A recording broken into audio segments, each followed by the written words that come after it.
नमस्कार, मैं कुमकुम घोष। 27 जून मंडे को हम सभी कांग्रेसी सुबह के 10 बजे से लेकर दोपहर के 1 बजे तक सत्याग्रह कर रहे हैं। हमारी बहरी अंधी बीजेपी सरकार से अपील करेंगे कि वे अपना जो अग्निपथ स्कीम है वो वापस ले ले। 14 जून को हमारी सरकार ने एक नई स्कीम इंट्रोड्यूस की थी, जिस स्कीम का नाम था अग्निपथ स्कीम, जिसके तहत 17.5 साल से लेके इस 21 साल तक के नौजवान जो है आर्मी में रिक्रूट हो सकते हैं, जल वायु स्थल सब में। उन नौजवानों को कहा जाएगा अग्निवीर। ये अग्निवीर सिर्फ 4 साल तक इनका जॉब रहेगा, जिसमें से 6 महीने ट्रेनिंग में चले जाएंगे और कुछ महीने छुट्टी वगैरह में चले जाएंगे। जिनकी कोई जॉब सिक्योरिटी नहीं होगी, कोई पेंशन नहीं होगी, कोई माने रैंक इनका नहीं बढ़ेगा।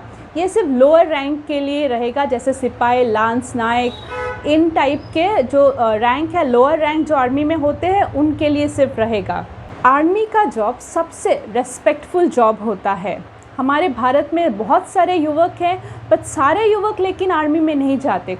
हमारे बहुत सारे सेक्टर्स हैं, आईटी सेक्टर्स, एजुकेशन सेक्टर्स वगैरह वगैरह, बट कुछ नौजवान जिनमें वो जज्बा होता है हमारे भारत माता के लिए जान देने का या फिर जान लेने का, वो नौजवान जो तिरंगा में अपने आप को लिपट के आना पसंद करते हैं, वो नौजवान ही सिर्फ आर्मी में जाना चाहते हैं, हमारे भारत माँ के लिए रक्षा करना चाहते हैं।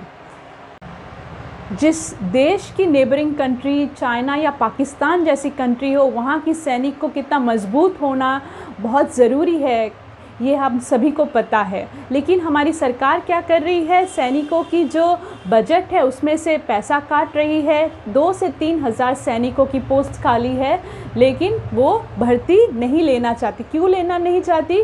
क्योंकि उनको पैसा देना पड़ेगा, फिर रिटायरमेंट के बाद फिर पैसा देना पड़ेगा। सरकार के पास पैसा की कमी है। सरकार के पास, स्टेट बोलिए या फिर सेंट्रल बोलिए, सबके पास पैसों की कमी है। मैं एक सवाल पूछना चाहती हूँ, ये जो एमएलए है, एमपी है, ये 5 साल के लिए रहते हैं, जबकि हमारे जो अग्निवीर है वो सिर्फ 4 साल के लिए रहेंगे। एमएलए एमपी जो हमारे देश को अभी दीमकों की तरह खा रहे हैं और अपना पैसा जो है स्विस बैंक में डाल रहे हैं। आप अगर आंकड़े देखेंगे तो 70% स्विस बैंक के अकाउंट में पैसा बढ़ रहा है इन एमएलए एमपीज़ का। इन लोगों के लिए हमारी सरकार के पास, देश के पास पैसा है। एक बार एमपी एमएलए बन गए तो आपकी पेंशन भी चलती रहेगी, जबकि हमारे जो देश के लिए जो अपनी जान देंगे, जो देने के लिए तैयार हमारे नौजवान हैं, उनकी सिर्फ 4 साल की सर्विस रहेगी, ना कोई पेंशन रहेगा, ना कोई एक्स्ट्रा बेनिफिट रहेगी। ये कहाँ तक न्याय है? मेरे फादर वो भी एक एक्स आर्मी पर्सनल हैं, जो कि अभी रिटायर हैं, जिनको पेंशन मिलती है, जिनको कैंटीन फैसिलिटी मिलती है, जिनको हॉस्पिटल की जो फैसिलिटी है वो मिलती है। एक आर्मी पर्सनल को जॉब रहते प्लस रिटायरमेंट के बाद भी बहुत सारी फैसिलिटीज़ मिलती है, जो इन अग्निवीरों को नहीं मिलेगी। मेरा बेटा क्लास जब 5 में था तब वो रिटन एग्ज़ाम में बैठा था आर्मी स्कूल में जाने के लिए। उसको भी आर्मी यूनिफॉर्म मेरे पापा जैसे पहनते थे उसको भी पहनना था। उसको भी आर्मी से, डिफेंस से बहुत ही लगाव था, तो इसलिए वो आर्मी जो एग्ज़ाम में बैठा, क्लियर किया। लेकिन जब मेडिकल का टाइम आया उसके बाद से तो कोरोना स्टार्ट हो गया, तो कोई इन्फॉर्मेशन उसके बाद से हम लोग को नहीं मिला।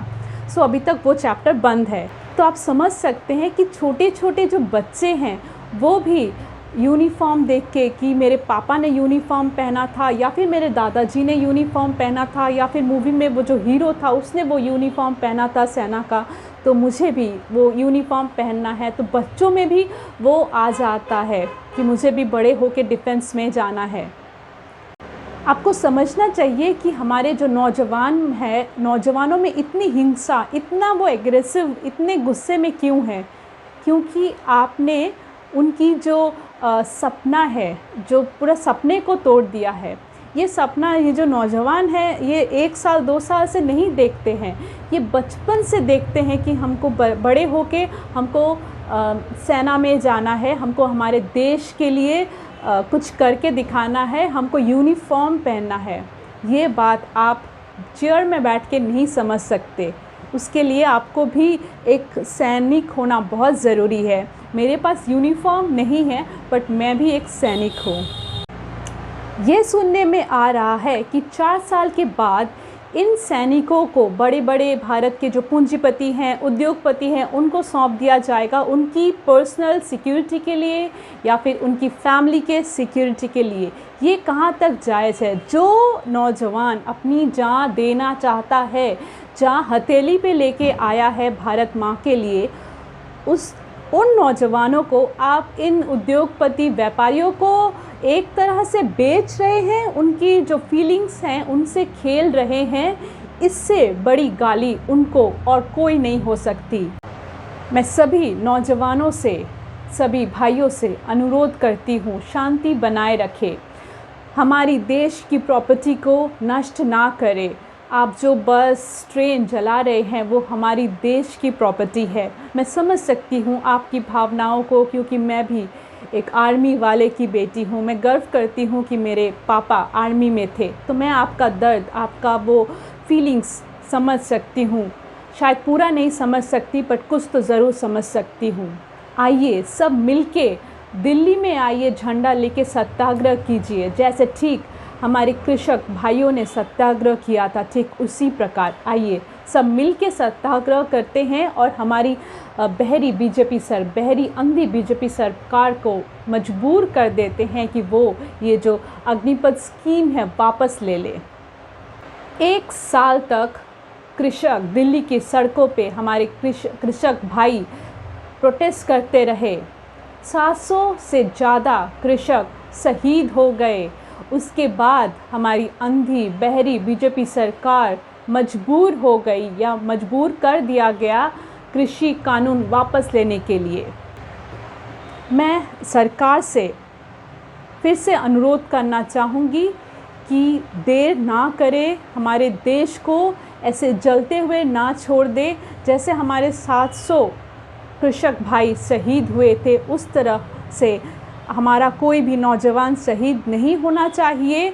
इस जलते हुए भारत को शांत करिए और अपना जो ये बकवास स्कीम है, अग्निपथ स्कीम है, जो हमारे जो युवक के गाल पे आपने जो तमाचा मारा है, जो इनको अच्छी सी एक गाली दी है, उसको आप वापस लीजिए और हमारे जो जितने भी युवक हैं इनको सम्मान दीजिए और वापस नॉर्मल जो रिक्रूटमेंट प्रोसेस जैसा सेना में चलता आ रहा है वैसा ही चलना चाहिए, जिससे ईज़िली कोई भी जो हमारा यूथ है सेना में भर्ती हो सके, उसको सारी सुविधाएं मिलनी चाहिए। क्योंकि वो फ्री का कुछ नहीं खाता। वो अभी बोलते हैं ना, रिटायर हो गए तो आपको फ्री की कैंटीन फैसिलिटी मिल रही है, फ्री की मेडिकल फैसिलिटी मिल रही है। भाई ये कुछ फ्री का नहीं है। इसके लिए सैनिकों को रात दिन एक करना पड़ता है, तब जाके पेंशन के बाद उनको ये सारी फैसिलिटीज़ मिलती है। तो इनके लिए ये एमएलए एमपी की तरह मुफ्त का कुछ नहीं खाते हैं। ये देश के लिए अपनी जान लड़ाते हैं, गोलियां खाते हैं। इसलिए ये सारी फैसिलिटीज़, पेंशन बोलिए, कैंटीन बोलिए, अपनी मेडिकल फैसिलिटी बोलिए, सब कुछ डिज़र्व करते हैं। मैं सरकार से फिर से अनुरोध करना चाहूँगी,